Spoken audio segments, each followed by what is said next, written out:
Paper patched or paper jacketed bullets are an interesting part of ammunition history.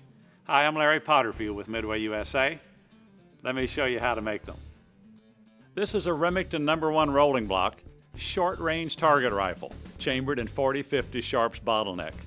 It has a great bore, and I'd like to shoot it, but I'll have to make my own ammo.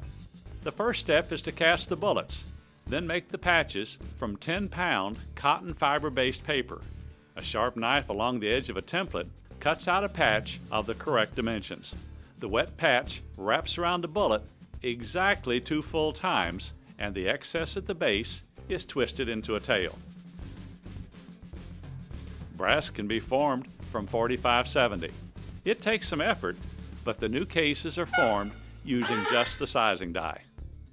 Then I trim them to the proper length and bell the case mouths. The cases are primed and charged with 40 grains of 3FG black powder.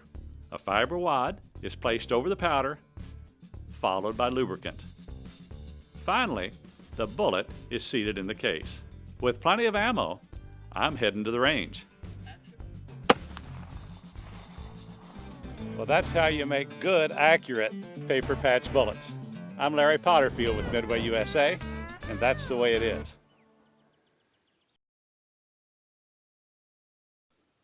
To watch the full-length version of this and other videos, visit MidwayUSA.com.